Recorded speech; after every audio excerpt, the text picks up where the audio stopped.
तो नरेशन हमने लिख दी being goods sold for cash. अब हमारी नेक्स्ट बनेगी अप्रैल 9 की ट्रांजैक्शन दे रखी है। अप्रैल 9 की क्या ट्रांजैक्शन दे रखी है? Sold goods to Mahesh. अब यहाँ पे वही सेम बात आ गई जो लास्ट क्वेश्चन में आई थी, महेश को सेल की है, लेकिन ये नहीं लिखा हुआ sold goods to Mahesh for cash. ठीक है जी, अब फॉर कैश नहीं लिखा हुआ तो कैश में तो डेफिनेटली नहीं है। ठीक है, अब नाम ज़रूर लिखा हुआ है, नाम लिखा हुआ है तो डेफिनेटली ये क्रेडिट पे है। जब क्रेडिट पे है तो इसकी एक्सप्लेनेशन क्या होगी? या तो हम इससे कर लें, गेट एंड गिव वाले कॉन्सेप्ट से, कि आपने गुड्स को सेल किया है महेश को आपने गुड्स को सेल किया है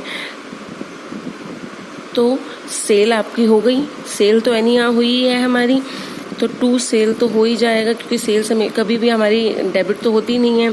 टू सेल्स तो हमारा क्रेडिट हो ही जाएगा। ऊपर बदले में महेश को आपने सेल तो कर दिया, लेकिन महेश ने बदले में आपको क्या दिया? गेट क्या हुआ आपको?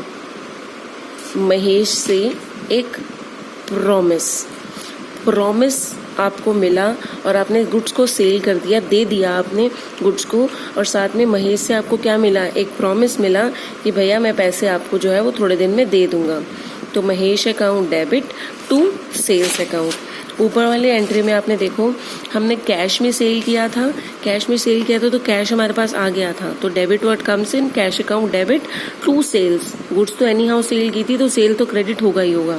नीचे वाले केस में भी गुड्स तो एनी हाउ सेल किए हैं, चाहे वो कैश पे हो क्रेडिट पे हो, तो टू सेल तो हो ही जाएगा। और ऊपर क्या है? कैश पे नहीं किया, महेश को आपने क्रेडिट पे किया है, तो महेश को आप क्या कर दोगे? महेश से आपको क्या मिला? प्रॉमिस मिला है कि वो पैसे दे देगा, तो अब पैसे हमें इससे मिलेंगे।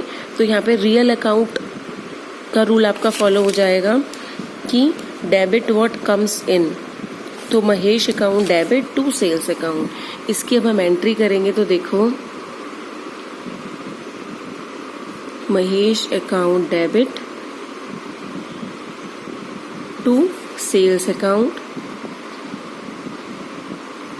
Being goods sold on credit. कितना अमाउंट है हमारा? 15,000 रुपीज।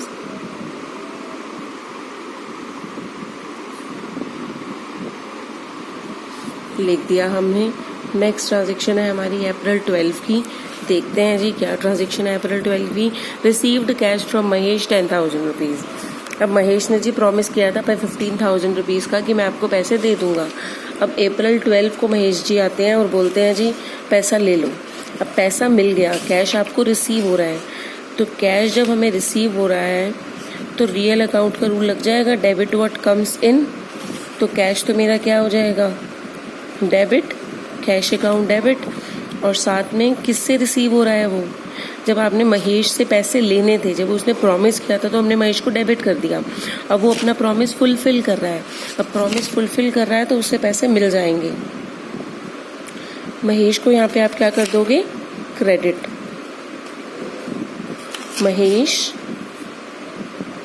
और क्यों? बस यहाँ पे कोई रूल नहीं लगा है, यहाँ पे सिर्फ आपने एंट्री रिवर्स की है कि जो प्रॉमिस उसने किया था अब वो प्रॉमिस उसने फुलफिल कर दिया है, तो अब मैं उसको डेबिट की बजाय क्रेडिट कर दूंगी। लेकिन अब एक चीज़ ध्यान देने वाली है कि महेश ने प्रॉमिस तो किया था 15,000 का, गुड्स जो मैंने उसको सेल की थी, दे वो मुझे रहा है 10,000 रुपीज़।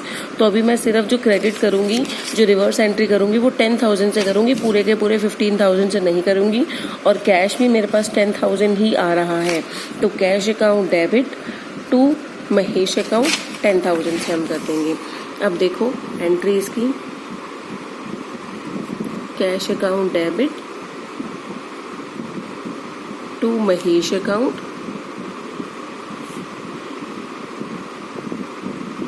10,000 रुपीज। ठीक है, नरेशन हो जाएगी being cash received from Mahesh को आपने डेबिट किया था जब उसने प्रॉमिस किया 15 का। अब महेश को जो मैं क्रेडिट कर रही हूँ वो 10 से कर दिया, मतलब 10 से वो कैंसिल हो गया। जो डेबिट मैंने 15 से किया हुआ था उसमें से 10 से तो कैंसिल ही कर दिया जब उसको क्रेडिट कर दिया।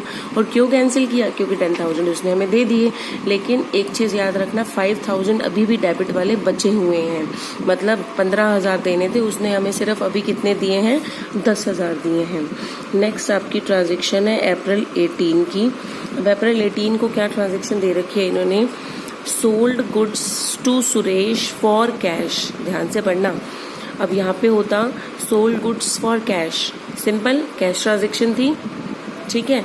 यहाँ पे वो बोल देते सोल्ड गुड्स टू सुरेश, तो कैश तो नहीं दे रखा, सिर्फ नाम दे रखा है, तो ये क्रेडिट की ट्रांजेक्शन हो जाती। अब इस केस में इन्होंने sold goods to Suresh for cash.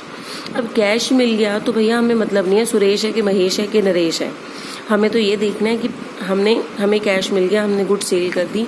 Sold goods to Suresh for cash, तो आपकी एंट्री क्या हो जाएगी? Sold goods to Suresh for cash. तो एक तो आपकी गुड्स सेल हुई है, एक तो हमारा सेल्स अकाउंट इफेक्ट हो जाएगा। और सेल्स अकाउंट हमेशा हमारा क्या होता है? क्रेडिट होता है। क्यों होता है? नॉमिनल अकाउंट का रूल लगता है हमारा, जो ये कहता है credit all incomes and gains. तो टू सेल्स अकाउंट तो हो गया। और उसके बाद ऊपर क्या हुआ है? उन्होंने बोला sold goods to Suresh for cash.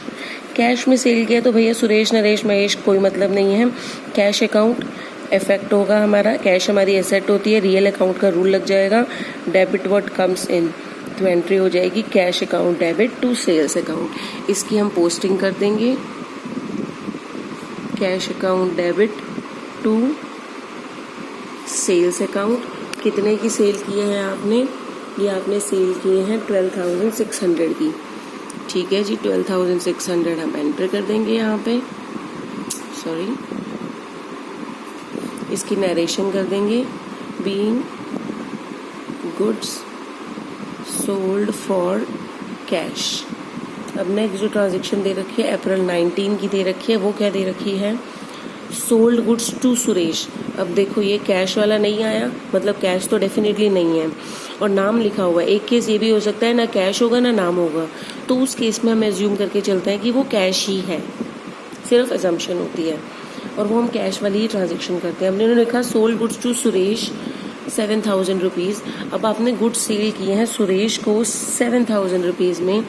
अब गुड्स अगर आपने सेल की हैं तो उस केस में एक तो मेरा क्या होगा? वही सेम चीज़, सेल्स अकाउंट इफेक्ट हो जाएगा, टू सेल्स तो हो ही जाएगा। और कैश में तो नहीं की, लेकिन सुरेश को किए हैं तो क्रेडिट पे किए हैं, तो बदले में सुरेश ने हमें एक प्रॉमिस दे दिया जी पैसे मैं आपको थोड़े दिन में दे जाऊंगा। सुरेश अकाउंट डेबिट, क्योंकि बदले में प्रॉमिस तो मिल गया, हमें प्रॉमिस मिल गया, तो रियल अकाउंट का आपका रूल लग जाएगा, जो ये कहता है डेबिट व्हाट कम्स इन। अंदर क्या आया? एक प्रॉमिस आया सुरेश का, सुरेश ने बोला कि वो हमें पैसे दे देगा। एक लॉजिक ये लगता है जो मैंने कल बताया था, और दूसरा लॉजिक भी मैंने कल बताया था आपको कि सुरेश को मैंने डेबिट क्यों किया? क्योंकि सुरेश को मैंने गुड्स सेल किए हैं तो मुझे उससे पैसा मिलेगा। अब पैसा मिलेगा तो डेफिनेटली सुरेश अभी तक मेरा क्या है? डेटर बन जाएगा। डेटर कौन होते हैं? जिनसे हमें पैसा मिलना होता है। अभी पैसा मिलना है तो सुरेश को मैंने क्या कर दिया? डेबिट कर दिया। Suresh account debit to sales account. इसकी हम पोस्टिंग कर देंगे, Suresh account debit to sales account. You have to make it very neat. मैं हर क्वेश्चन में, हर वीडियो में यही चीज़ रिपीट करती हूँ, मेरे लिए पॉसिबल नहीं होता क्योंकि मैं एक हाथ में फ़ोन रखा हुआ है, मैंने पकड़ा हुआ है, और एक हाथ से मैं लिख रही हूँ, ठीक है। But whenever you are doing your question you have to make it very neat and clean. Being goods sold to Suresh on credit. Next transaction है आपकी अप्रैल 24। अब अप्रैल 24 की ट्रांजेक्शन ध्यान से समझना क्या दे रखा है। ये नई चीज़ है, withdrew cash from office for personal use. Office से विड्रॉ किया उसने cash for personal use.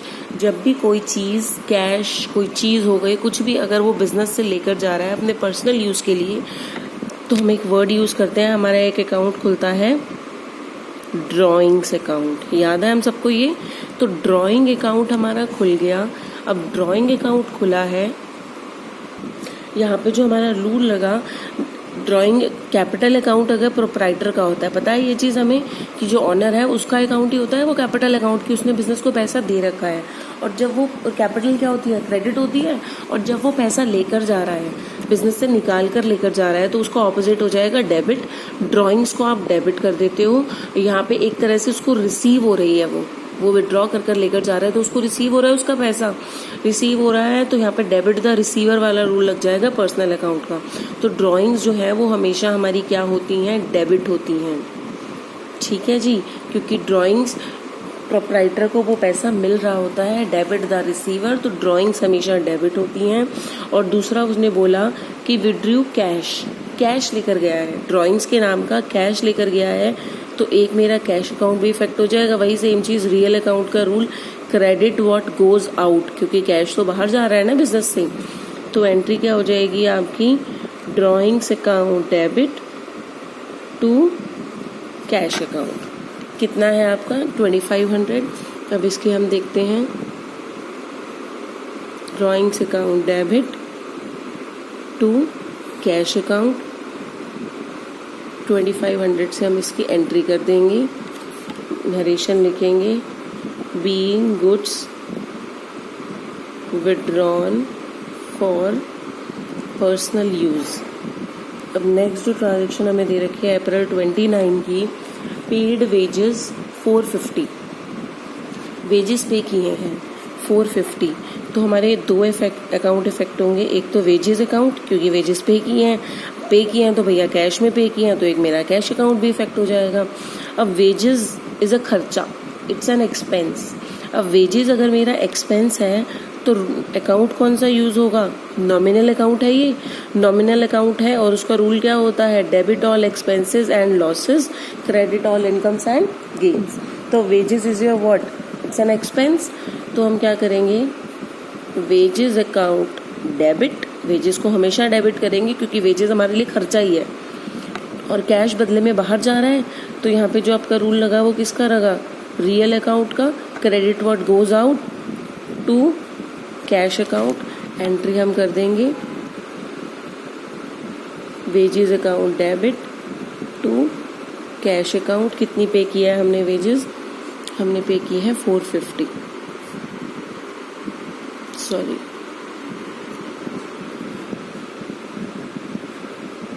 Being wages paid. Next transaction है हमारी अप्रैल 30 की। अब अप्रैल 30 को वो बोल रहा है paid salary to Gopal, Gopal को आपने सैलरी पे की है। अब गोपाल को सैलरी पे की है, चाहे गोपाल को दी हो, राम को दी हो, श्याम को दी हो, किसी को भी दी हो, मेरे लिए तो सैलरी है, मेरे लिए तो खर्चा है भाई, चाहे कोई सा भी लेकर जाओ, तो मेरे लिए अगर वो एक्सपेंस है तो मेरा जो अकाउंट इफेक्ट होगा, गोपाल का कोई अकाउंट नहीं बनेगा, हमें मतलब किस चीज़ से है, सैलरी से, जो कि मेरे लिए खर्चा हो गया, तो सैलरी का अकाउंट बनेगा, और दूसरा कैश में पे की होगी तो मेरा कैश अकाउंट इफेक्ट हो जाएगा। तो वही सेम चीज़ यहाँ पे जो हमारा लगेगा नॉमिनल अकाउंट का रूल लगेगा, और यहाँ पे जो लगेगा रियल अकाउंट का, क्योंकि सैलरी इज एन एक्सपेंस तो nominal account, cash is an asset तो रियल अकाउंट, और इनके रूल याद करो तो debit all expenses and losses, तो सैलरी अकाउंट हो जाएगा डेबिट, और कैश में रियल अकाउंट का क्या रूल होता है, debit what comes in, credit what goes out, cash बाहर जा रहा है तो कैश क्रेडिट हो जाएगा। एंट्री वही वैसी हो जाएगी आपकी जैसे आपने वेजेस की है, salary account debit to cash account, आपने पे किया है 1200 रुपीज़,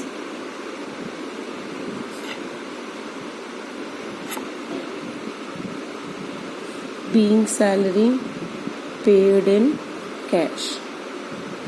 अप्रैल 30 को ही एक और ट्रांजेक्शन है, received commission 200 rupees. Last transaction है, कमीशन रिसीव हुआ है आपको 200 रुपीज़ का। अब कमीशन रिसीव हुआ है तो एक तो कमीशन अकाउंट इफेक्ट होगा, और रिसीव हुआ है तो कैश अकाउंट भी इफेक्ट होगा। अब रिसीव हुआ है तो पैसा अंदर आया होगा, कैश मेरे पास आया होगा, तो कैश मेरा क्या है, रियल अकाउंट एसेट है, तो रियल अकाउंट का रूल लगेगा जो ये कहता है डेबिट व्हाट कम्स इन, तो कैश तो मेरे पास अंदर आया है, तो कैश को तो मैं कर दूंगी डेबिट, कैश अकाउंट डेबिट। और किस नाम का आया है? कमीशन के नाम का। अब कमीशन जो है वो मेरी एक तरह से इनकम है, तो यहाँ और कमीशन और जो रूल लगेगा मेरा वो लगेगा नॉमिनल अकाउंट का, debit all expenses and losses, credit all incomes and gains, and this commission is an income for me. ये कमीशन मेरे लिए इनकम है, तो भैया तुम्हें क्रेडिट करना पड़ेगा टू कमीशन अकाउंट। एंट्री क्या हो जाएगी आपकी? Cash account debit to commission account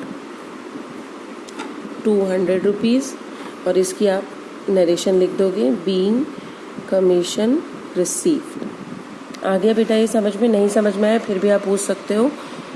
thank you.